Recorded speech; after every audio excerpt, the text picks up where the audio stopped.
Hi again, everybody. All right, so what we're going to do today is we're going to do a short flight from Key West to Nassau in the Bahamas. Up on the screen right now, I have Active Sky, Navigraph charts, and in the background is X-Plane 11.5 with the Cirrus Vision Jet. So what we're going to do first is show you how to set up Active Sky. So Active Sky will inject real-world weather into the sim once you establish your flight plan. So in the first box, departure, we're going to set that up as Key West. Destination, Nassau in the Bahamas. And cruise altitude, we'll keep it low today. If you take a peek at Navigraph, if you look at the flight plan, here's Key West, here's Nassau, and minimum altitude in this airway, low altitude airway, is 7,000 feet. So let's just keep it to 7,000 feet for the purposes of this video. So in order to really get the weather accurate, what we're going to do is we're going to pull down this menu in Navigraph, and we're going to go to our typewritten flight plan. And we're going to copy this. You can cancel that. Bring Active Sky forward. And we're going to paste our flight plan details minus the runways. So this is going to be Nassau approach, ILS runway 14. We're going to take that out. And departure runway 09. Otherwise, you won't be able to say OK. Doesn't understand these forward slash, backslash, and the runway. So once you take that out, the OK button becomes active. There you go. When you do that, it automatically begins injecting real world weather. If you look at the flight briefing, very important information. We'll be able to set our altimeter, understand appropriate pressures all the way through the flight, as long as you could read your METAR there. Okay. But weather is now being injected. And what we're going to do is I have a 3-monitor workstation, so I'm going to pull this out of the way. And we'll close this in Navigraph. All right. No real departure here. That's set up for Key West. If we open the charts in Navigraph, all you really have is your airports here, approaches, but there's no star for this. There's no SID for this. So we're just going to do a direct waypoint. As you can see up here, we're going to go direct to this waypoint. All right, and that's this waypoint here. All right. However, what I typically like to do is we'll get our flight plan back full on the screen, and let's put up our approach plate overlay. Beautiful thing about Navigraph. Make it a little bit translucent. So we'll have our localizer information that we'll plug into our G1000 as soon as we power up, and we'll set up the approach once we're airborne at a cruising altitude. So this is our flight plan for today. Quick flight, especially in the Vision Jet. And let's move that out of the way as well. All right, we're in X-Plane. So we are sitting on the taxiway. I also have global traffic. If you look under my plugins, we have traffic global, sorry. And if we want, we can put the radar up to see what is flying around us. So this is a 5-mile radius. Um, pretty much clear skies for now. And this is what's actually on the taxiways at the ramps, etc., at the airport. But we'll keep an eye on that. And I will do the same thing with Traffic Global. I will pull that um, off of my menu, off of X-Plane, sorry. And we will put that on the monitor to our right. And that gives me really nice, have all my information on my left and right monitor. And while you can fly X-Plane and multi-monitor, so I could have all three monitors, left one looking out the left window, right one looking out the right window, I would much rather have all of my information and applications up live uh, so I can view where I'm at. All right. So right now I have X-Plane in windowed mode, and if I wanted to change that, which for the purposes of this flight, we might as well do that. You're just going to come down here, and we're just going to do full screen simulator, and we're done. All right. Aircraft is cold and dark, so we're going to start her up. First thing, battery on, throttle back. Vision Jet's great plane, cold and dark, very easy to start up. Fire it up. And while we're powering up, I have my auto throttle set to 180 knots at takeoff. We could adjust this. Remember, this is the G2 version, which is a downloadable add-on aircraft, somewhat a departure from the original X-Plane 11.5 Vision Jet. All right, next thing we want to do while the engine's warming up is let's bring up our G1000 and let's load up the flight plan.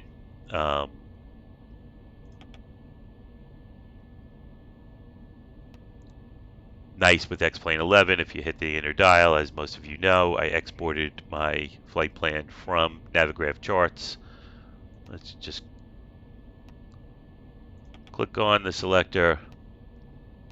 We want to do Key West to Nassau, enter. Flight plan's in.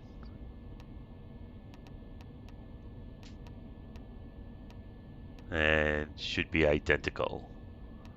If we go to procedures, you'll see that I already have the approach loaded, but not activated. Again, when we export, if you include your approach and or arrival, it'll be here, unlike Microsoft Flight Simulator, where with Navigraph charts, it will not preload when you export your flight plan from Navigraph into X-Plane 11.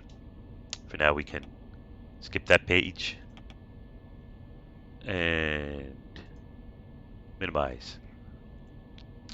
Next thing I like to do, we're going to confirm our altimeter settings. And if you remember before, 3003 was the altimeter setting. We have our CDI set for the GPS. And we said we were going to go to 7,000 feet. And we're locked and loaded at 7,000 feet. Okay, flight plan's in. Altitude and altimeter are set. We're set on the CDI for GPS, since that's our flight plan currently. Auto throttle is set for 175 knots, and we are ready to taxi.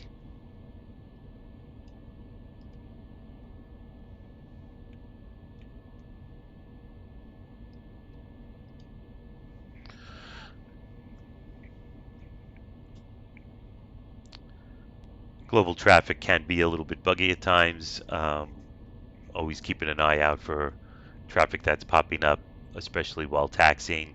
The smaller airports, even though Traffic Global now has general aviation, at some of these airports it keeps it to a minimum. However, if you take a look, we have some traffic taxiing as we speak. All right, let's take the brakes off. And we can throttle up a little bit. We will let this jet go in front of us, however. Nav lights on. Landing lights on. We'll hold the strobe until we get lined up with the runway.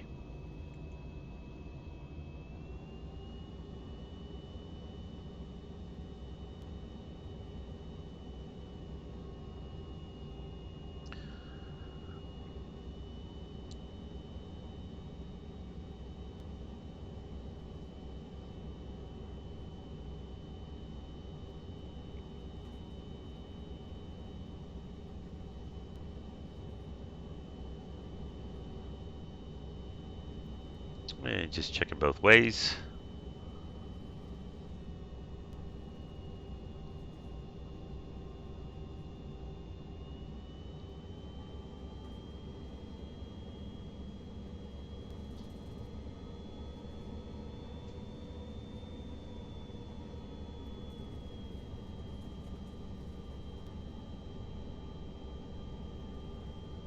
And at this point in taxiing, that aircraft should be taking off immediately. We'll drop flaps for takeoff. And we'll flip our strobes on.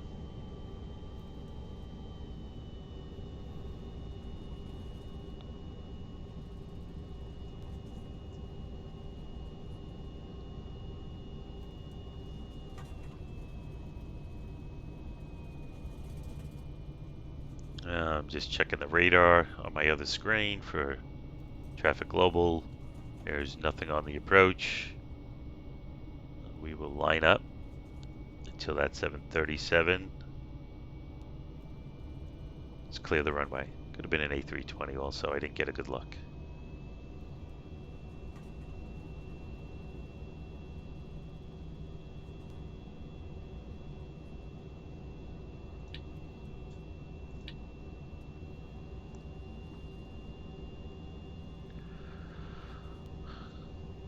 Alright, looks like that aircraft has cleared the runway. And what we're going to do now is on the auto throttle. And we are cleared for takeoff.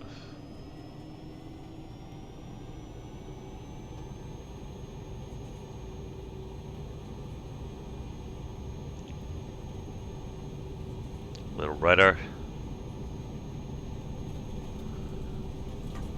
And rotate. And gear up. Tap the brakes. Also with XP Realistic, tapping the brakes before it goes into the well gets rid of a little bit of that noise. We've already set our trim. Let's go autopilot on. Nav on. Vertical speed.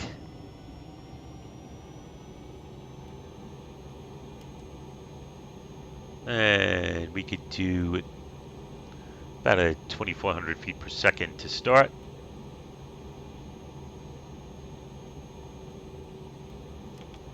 Heading bug is set. Flaps up.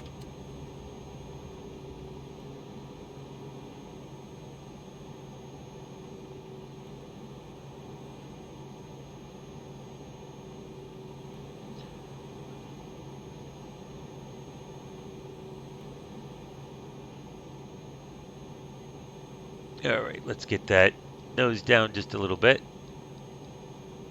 Get our airspeed up.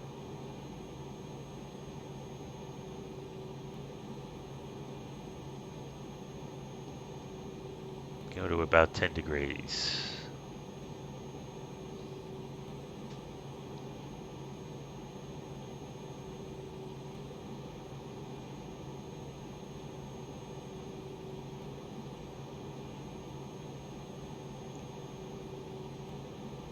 And once I hit 175 knots, I'll start to pitch up a little bit. Right now we're going up at about 1,100 feet per second. You could be much more aggressive with the Vision Jet.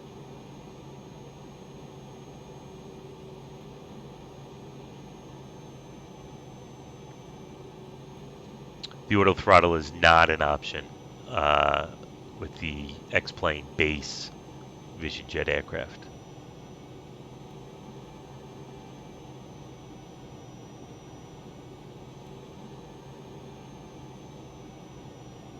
I'm going to get my auto throttle set to about 200 at this point.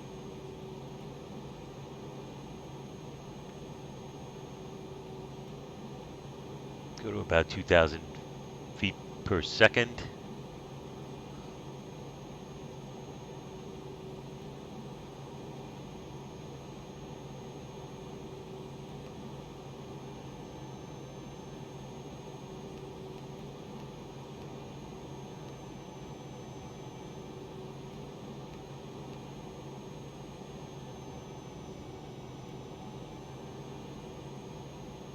And remember, we're going to about 7,000 feet.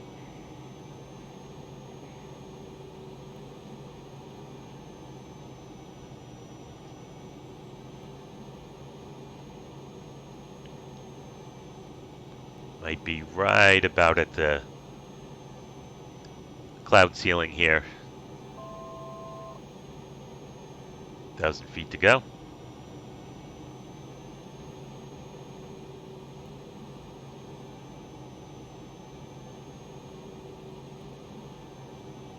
Put the fresh air on.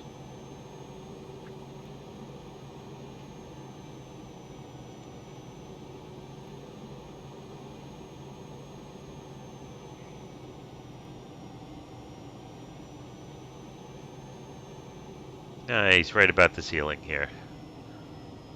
So you'll have some interesting in and out weather. Did not plan that. And let's look at our weather forecast, see if we can break out of this.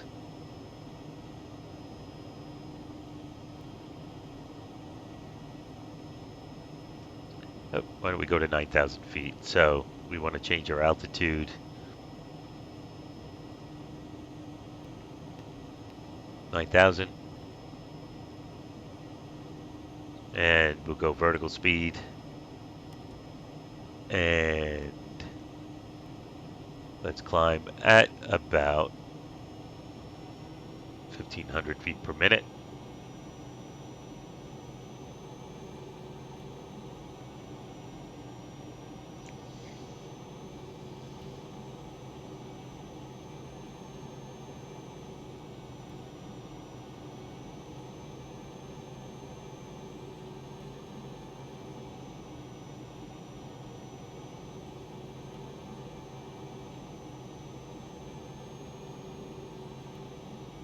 And we're going to increase. Let's go to about 220 knots. Making our first turn. Waypoint 1. Which is Fowee. Fowee.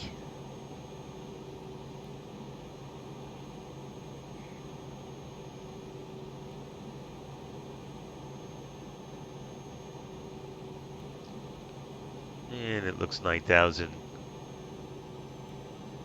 seems to have broken us out of that overcast sky.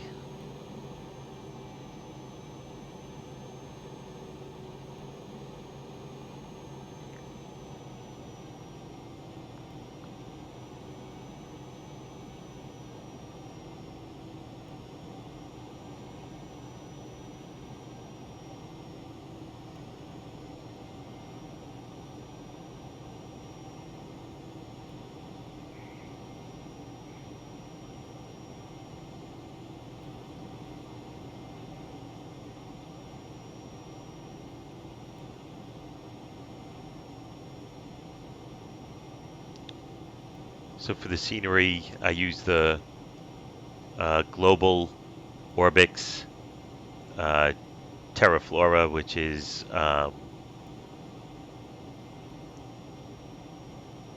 covers the entire globe. It's realistic trees and vegetation, and that Key West airport was Orbix as well. Um, nice little airport, very detailed, and flying into Nassau, um, nice and scenic as well. A lot of people compare scenery to the new Microsoft Flight Simulator 2020, and while the scenery is gorgeous in Microsoft Flight Simulator 2020, I'm having a really hard time staying with the sim until a lot of the bugs are fixed, both in the avionics systems.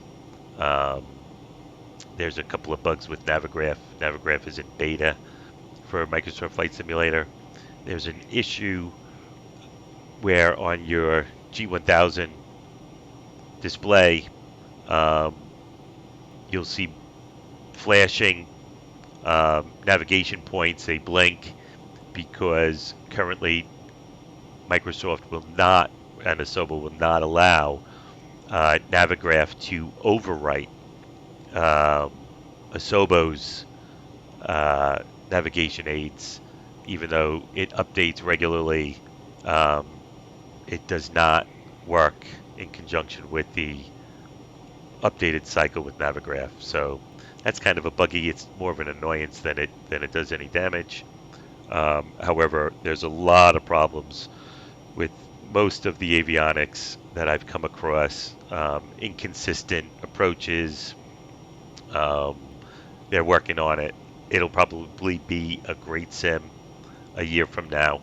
Um, but right now, flight characteristics and um, navigation absolutely goes to X-Plane 11.5. There's just no doubt about it. Microsoft Flight Simulator 2020 seems more of a game today than an actual flight sim. And we're coming up on our next waypoint.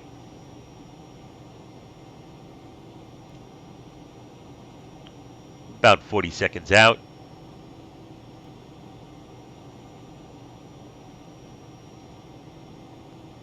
And just approaching 2 miles.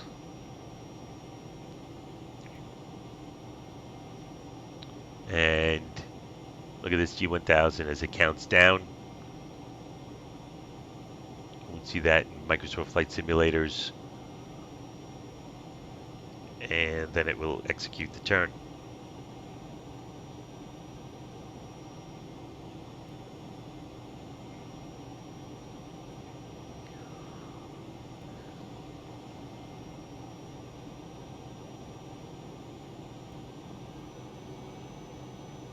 Nice and smooth. And what you'll notice, we have a tailwind of about 30 knots. So that's going to help our flight. We'll get to Nassau just a little bit quicker. The downside is if we're going to land runway 14, we're going to have a considerable crosswind landing. That makes it fun. Could go to another runway, but I'd rather have the challenge. All right, so before, what did we do? We brought up our chart, Navigraph, and while we're cruising, let's set up our localizer settings. Look at that, it's already there. So 110.10 is ILS for runway 14, which is going to be actually at 143 degrees. So once we get there, we'll set our navigation bug to 143. And just let's enjoy the flight from this point on.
Nice part about having Navigraph charts and being a subscriber to Navigraph, we can watch our progress on the Navigraph application, as well as if you have a mobile device. So if you set a long flight and you're not on VATSIM or any of the other live ATC applications, uh, you could go out, run a few errands, and keep an eye on the progress of your aircraft um, while you're flying. Let's bring that in, give you a quick peek from my monitor to the left. Here's Navigraph charts again. There's our aircraft.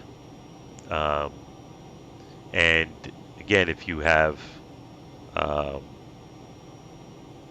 mobile device, there is both an app for Android uh, and Apple, and you connect this app directly to the internet, and your phone is going to your account at Navigraph, so you could watch this. So if I'm doing a cross country and I'm at altitude and everything's good, and I don't want to accelerate the sim, could leave it here, um, run some errands, work around the house, and watch the progress of your flight plan. Get that out of our way.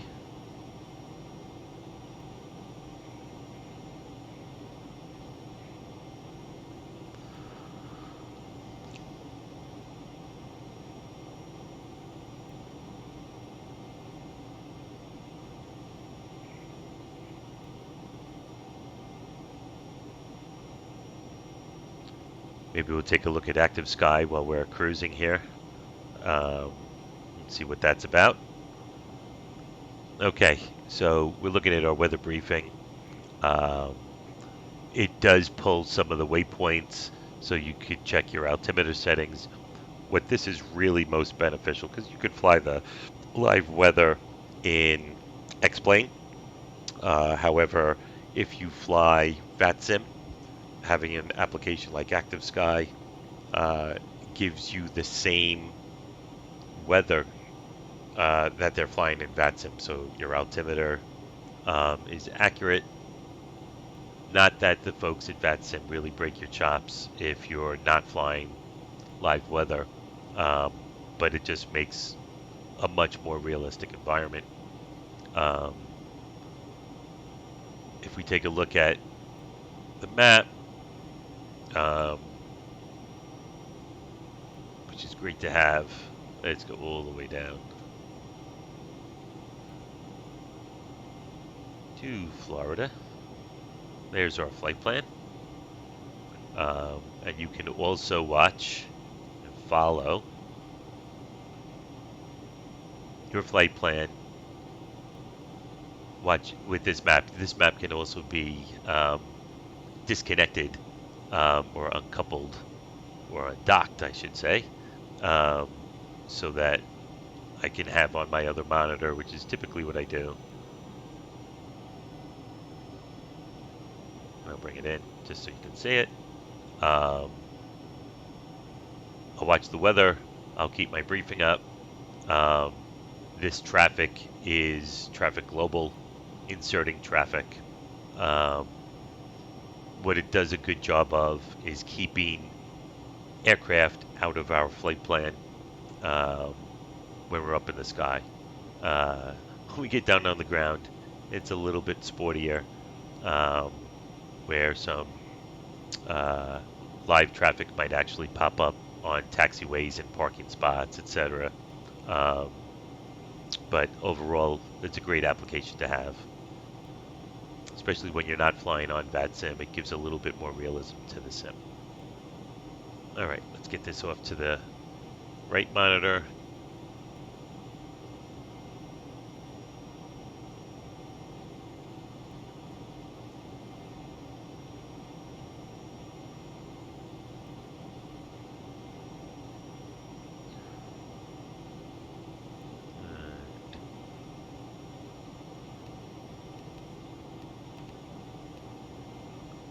Just adjusting the range on our G1000.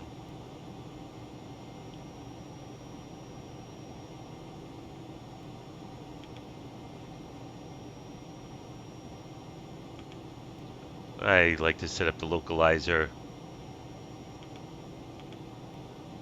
and the GPS on the PFD, or primary flight display.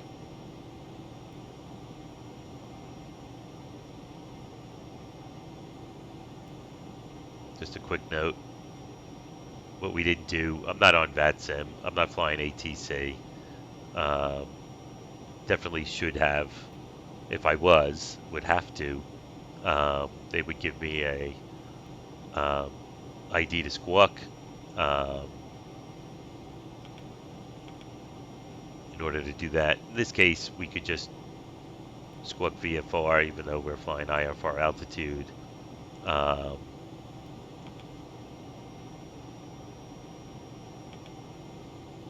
And then, you're transmitting. If we had to put a code in because VATSIM gives us a code, we can plug that using this area, this menu system.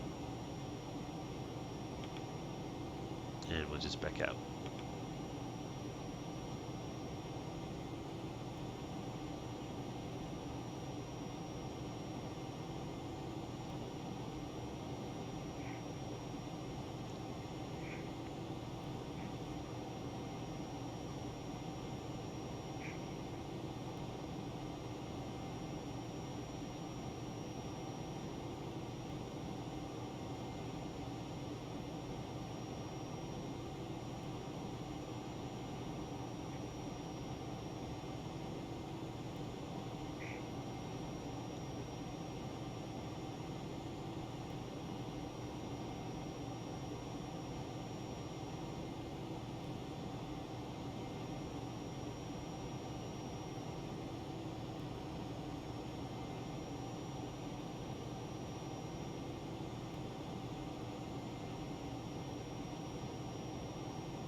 Just check the altimeter was still good at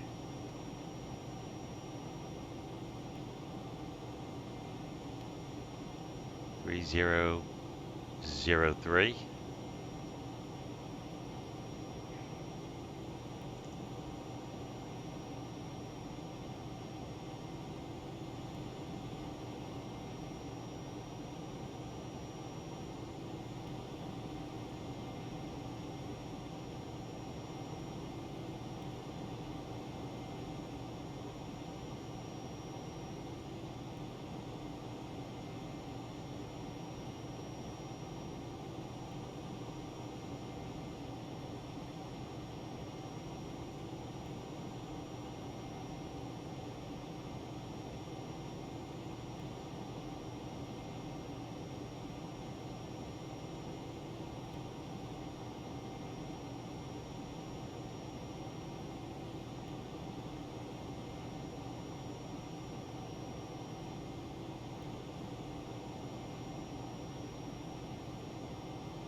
And for the next 10 to 15 minutes, we'll go quiet until we start to make our more northeasterly turn to start setting up for our approach. So enjoy the flight. Otherwise, you can fast forward. In the description, I will put at what point we start the approach, so you can fast forward right to that spot.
Okay, we're coming up on Fowey now, Fowee.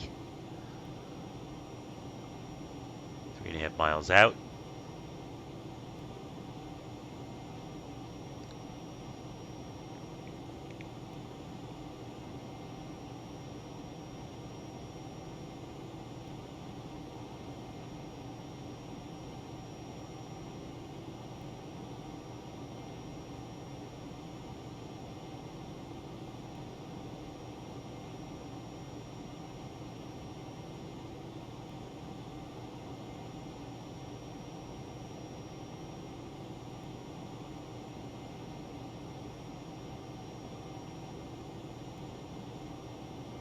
Just a small course adjustment at this waypoint.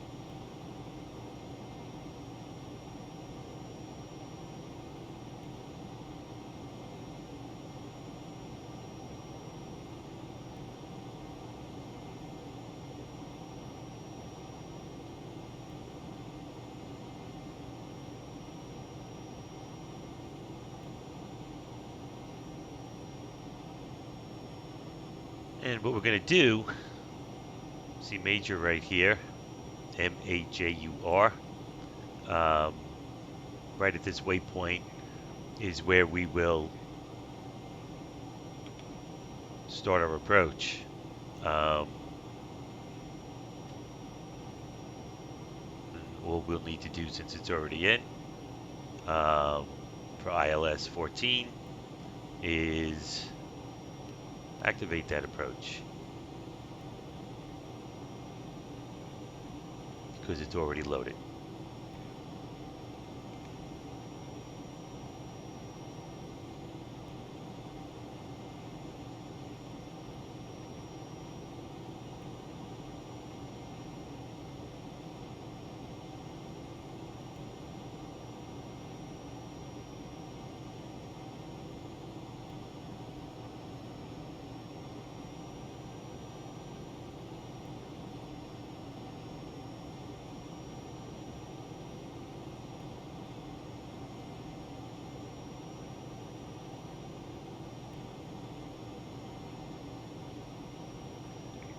Current weather at Nassau is overcast at 4,500 feet.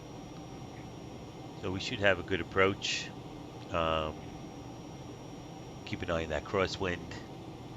But as we get lower, that's should lighten up a little bit.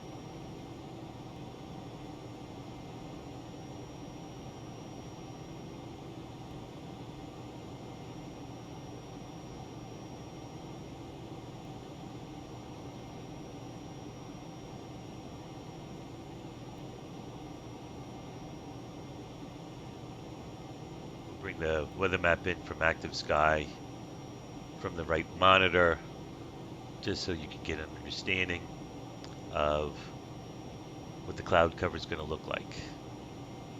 Again, we should break through this at 4,500 feet. So as we descend, we'll probably be in the clouds for a while. And I typically start a slow descent around Jerry. As soon as we make this turn, I'll start my descent.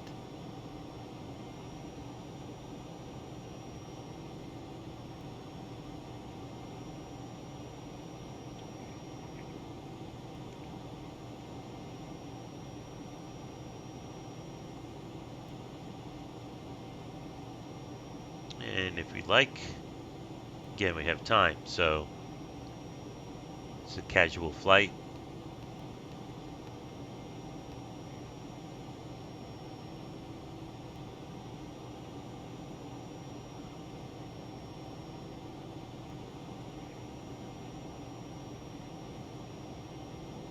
We'll drop down to about 5,000 feet.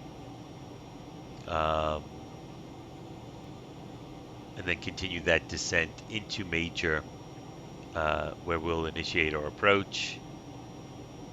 And I'll descend down to 3,000 feet. And if we look at the chart, hold on, I'll bring that over too.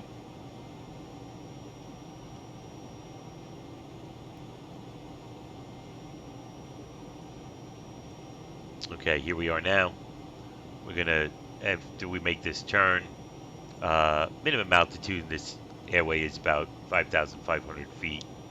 But I will make sure that we stay above that until Ray J, where we'll continue our descent down to about 3,000 feet to major. And if we look,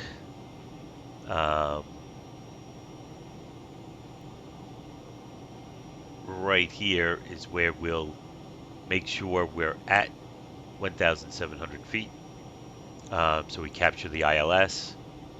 We'll start to slow it up a little bit. And as we descend in, I'll drop the airspeed considerably. This aircraft can fly very slow on approach, which for a jet, and the range that this jet has, makes it feel more like a general aviation aircraft than it does one of the larger multi-engine jet airliners. So this is an excellent plane if you still like to fly small airports. I've gotten into some very small airports with this aircraft.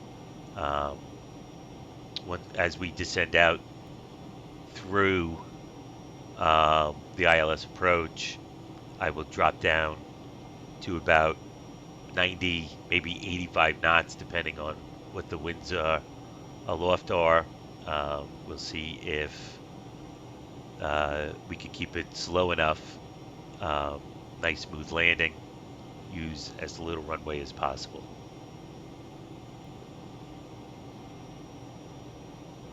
Again, if you're really going to sim seriously, you have to have Navigraph. It's just a fantastic application. The guys at Navigraph are phenomenal. Their support is amazing. The boards have people that are always willing to help you. It's an absolutely great community of sim enthusiasts as well as real-world pilots to help you on your way to navigate the friendly skies.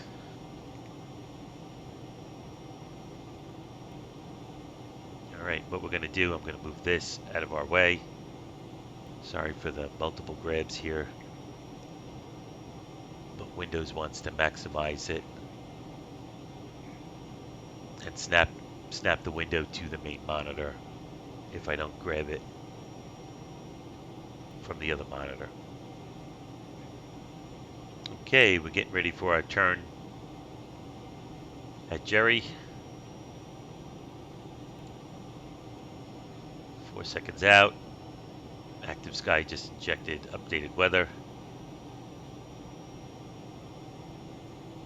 It's a good time as we get ready for our descent to confirm our altimeter settings. We're still at 3003. And as soon as we finish this turn, I'll set up for our descent.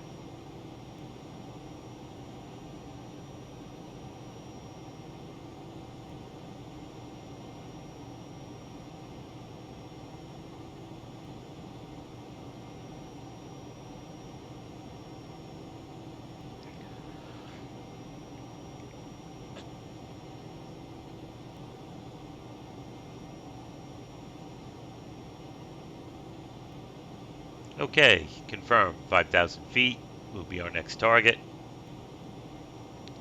Let's throttle back a little bit.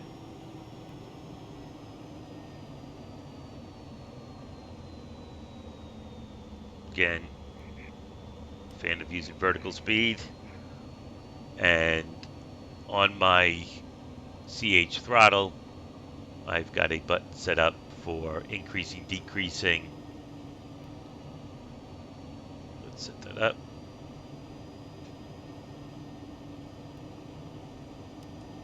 Vertical speed.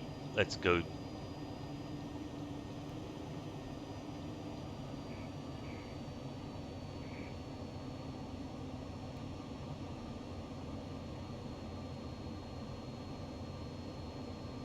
A 1,000 feet per minute.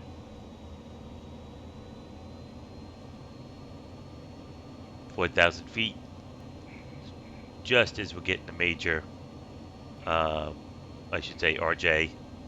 Um, we should be at about 5,000 feet.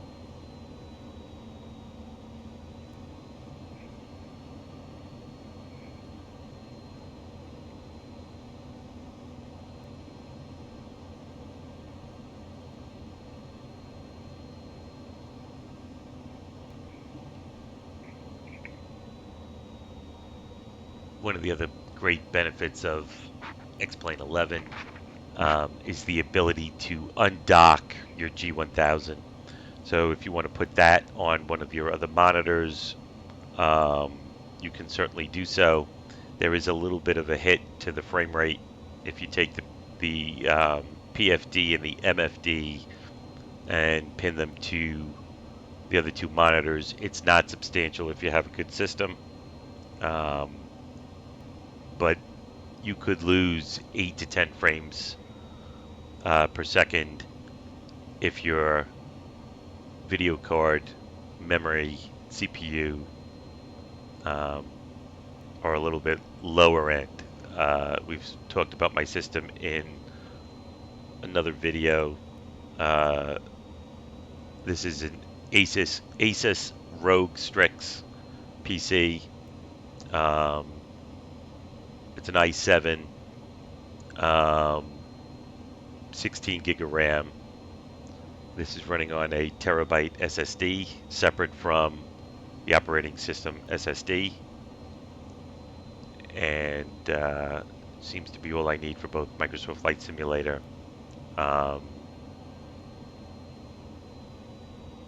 as well as X-Plane. And X-Plane, we pretty much have the settings maxed out.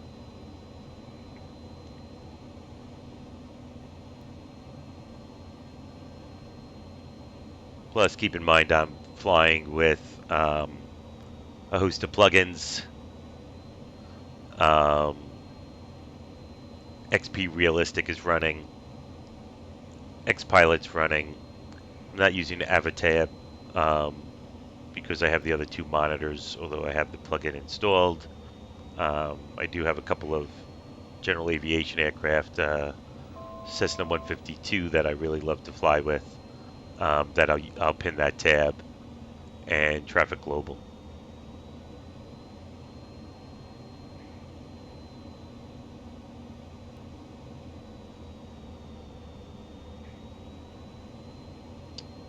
Okay, we're approaching 5,000 feet. We'll level off. And I'll get the airspeed up a little bit.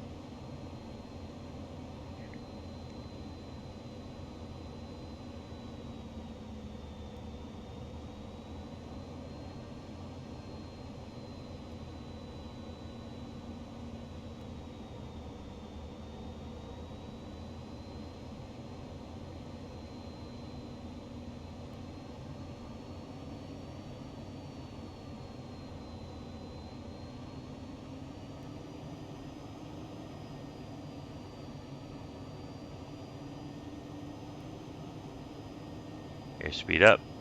Let's go to 210 knots.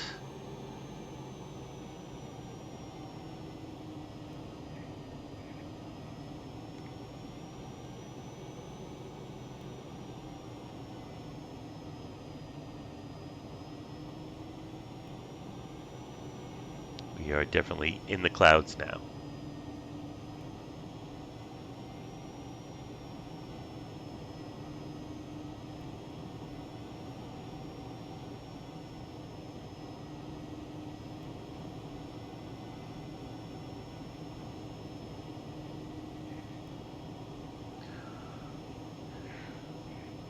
Okay.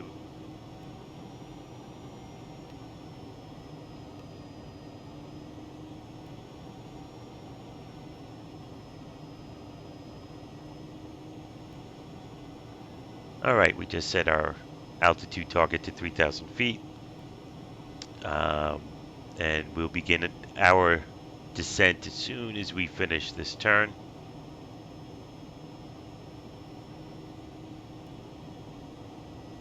Vertical speed.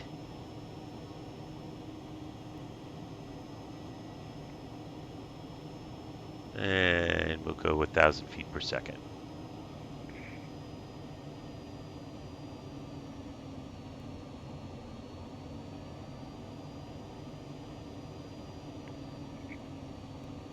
Again, I like to drop my airspeed just a little bit through the descent.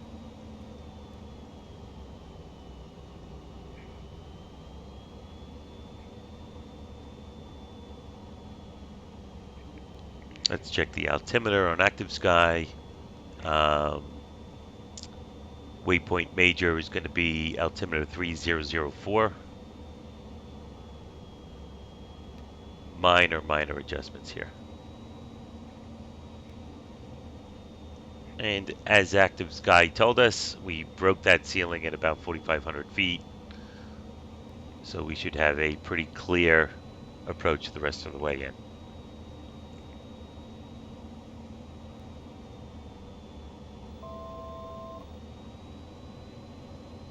And that's our altimeter warning.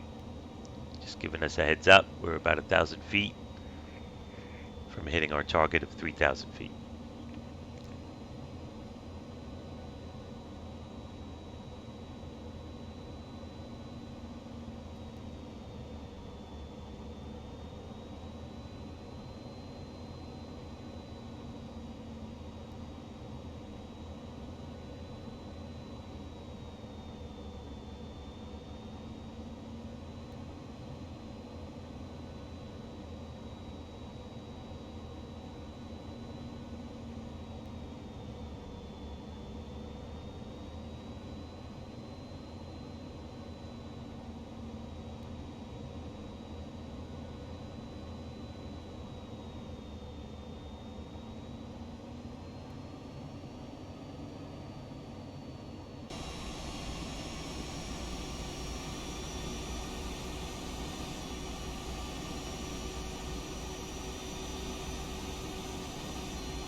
And let's take a look. We're about a minute and a half out from major.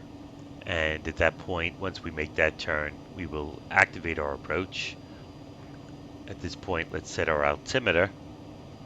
If you remember, we want to intercept the ILS at 1,700 feet.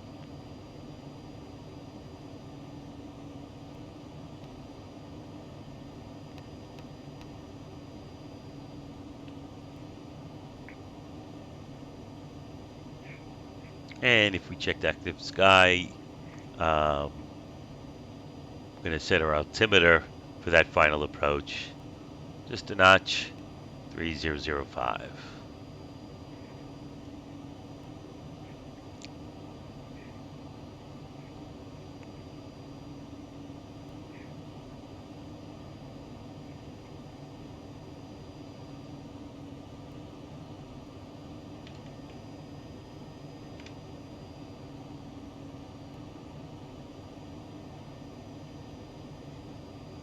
Okay, 10 seconds. Let's activate our approach.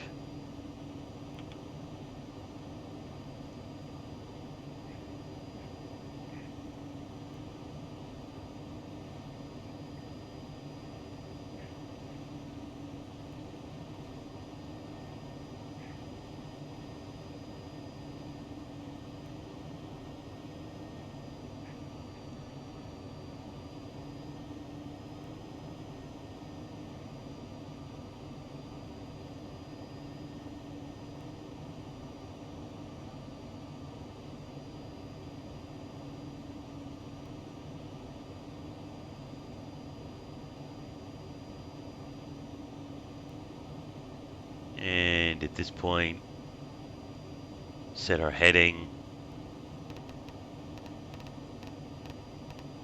143 for runway 14. 143 comes from the chart. Did just pull that number out of a hat.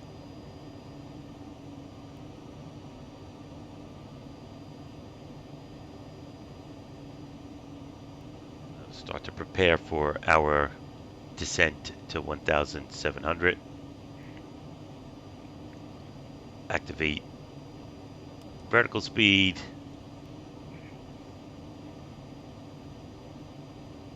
And let's do a slow descent. 800 feet per minute.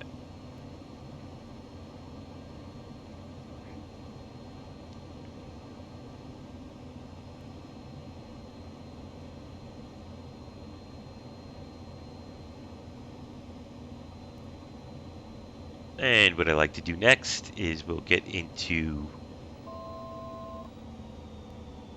an airspeed where we're getting ready for our first deployment of flaps.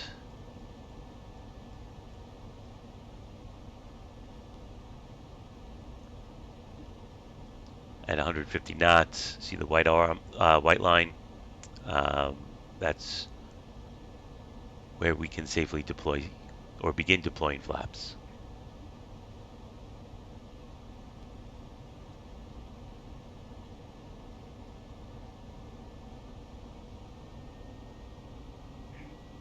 In this aircraft, once we get to an airspeed of about 120 knots, we'll start getting some alerts if we don't have our flaps configured as well as our landing gear.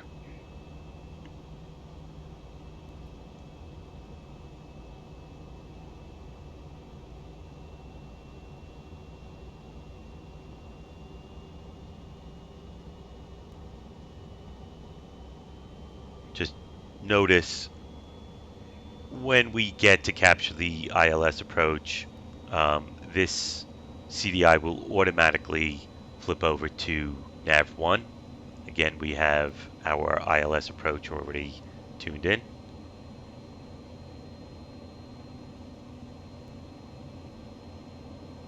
And we are 20 miles out from the runway. Localizer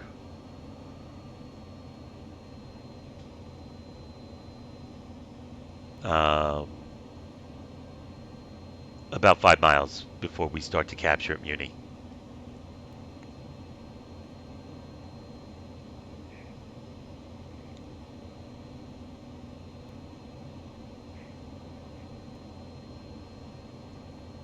Just keep.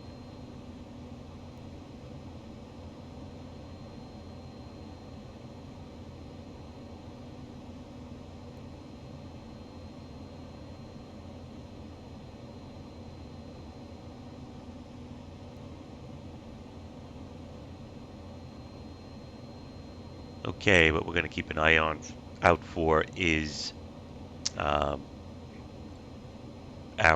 identifier that we're capturing the ILS. We'll see our altitude markers start to come down for our final descent into Nassau. That's coming up any second.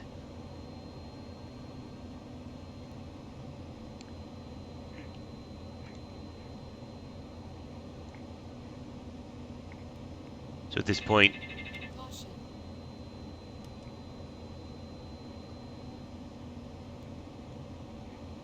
yep, turned off my autopilot and said hit approach.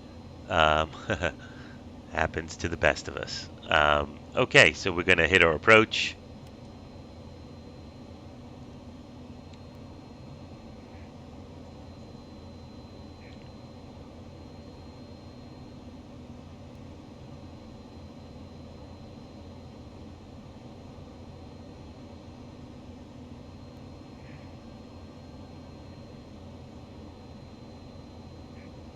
And if you noticed, CDI has now gone to nav 1. So we are capturing the ILS. And if we take a closer look, here's our altitude. and we'll watch as this comes down and we'll begin our descent. And again, at that point, I'll drop our airspeed down to about 95 knots.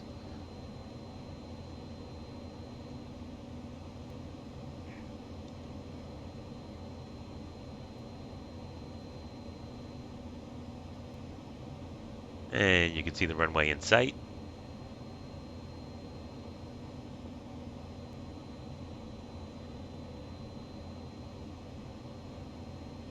We're about 11 miles out.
And our descent should start very soon.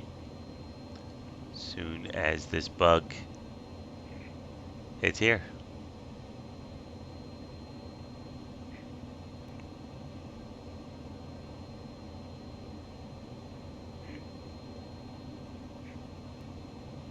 Start to rein in that airspeed a little bit.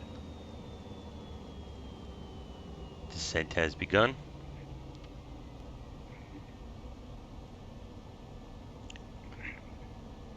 And at this point, we'll put in our first flap setting. It's right here.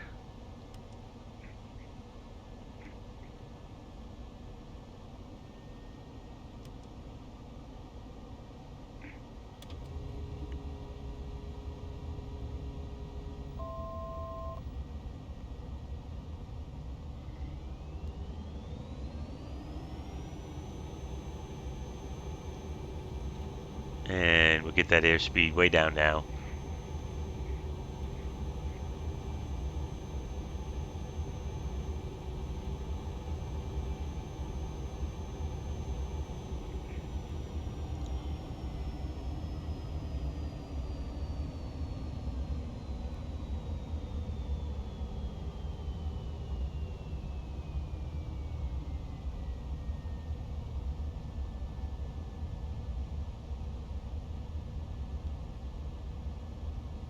Airspeed to 95.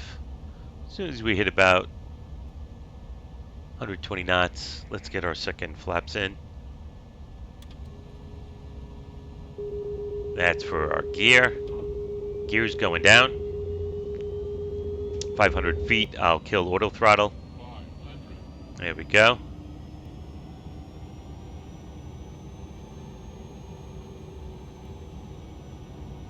Auto throttle's off. And let's shut the autopilot off. Let's take it in the rest of the way.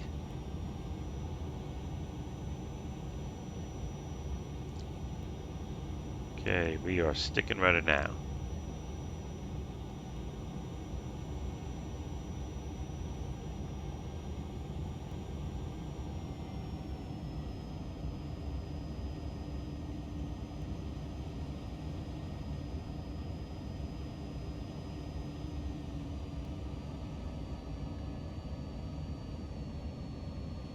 Little rudder, got a little crosswind.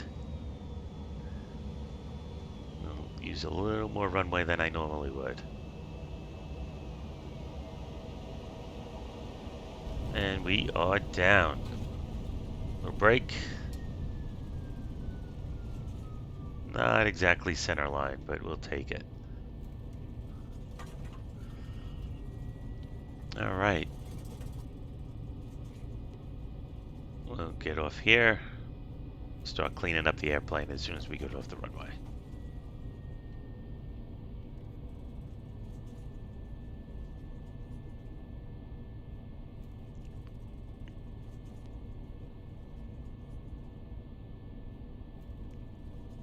Okay. Looking for traffic. Traffic global. Flaps up. Let's get the strobes off.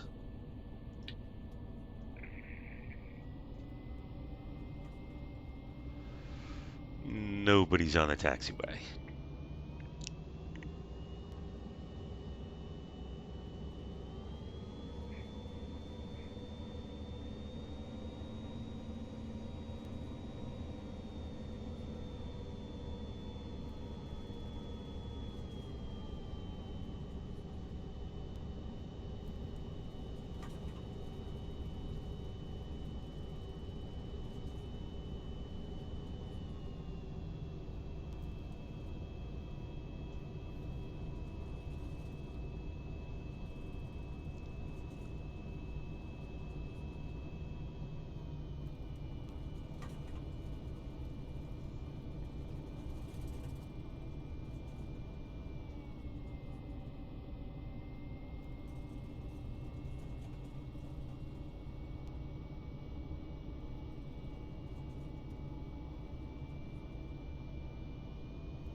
And the airports might not be as pretty as they are in Microsoft Flight Simulator 2020, but boy, these parking spots, everything is in alignment with Navigraph.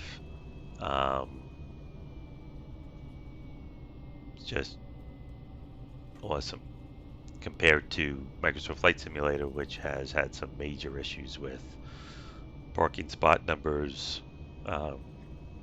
Makes flying on VATSIM quite a bit more difficult if you don't have Navigraph.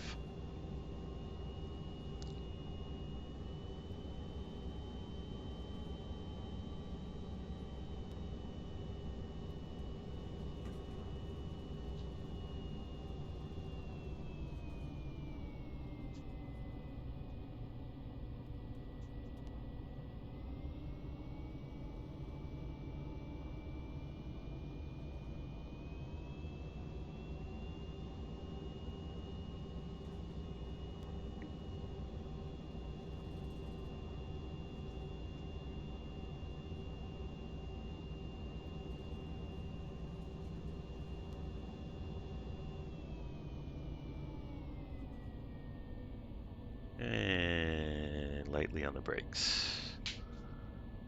Okay. Let's clean this plane up.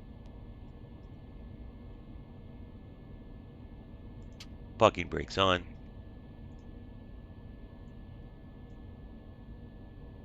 We'll go to our flight plan menu. Sorry, FMS. Clear that flight plan.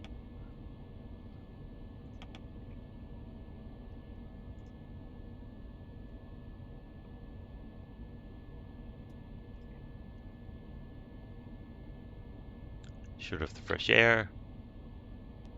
Landing lights off.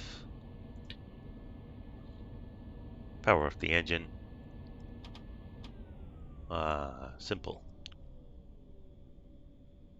And nav lights off.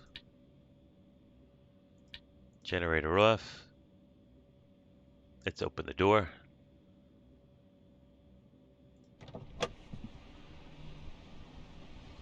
And that's XP Realistic. Lots of nice airport sounds at busier airports. You'll hear a lot going on, traffic, trucks, etc. Not much going on here today. And we'll shut the battery off. And that's it. Thank you everybody for watching. Please forgive any of my misspeakings. Kind of new to the YouTube videos. Should get better as we go along. But for now, have a great night, and thank you for watching.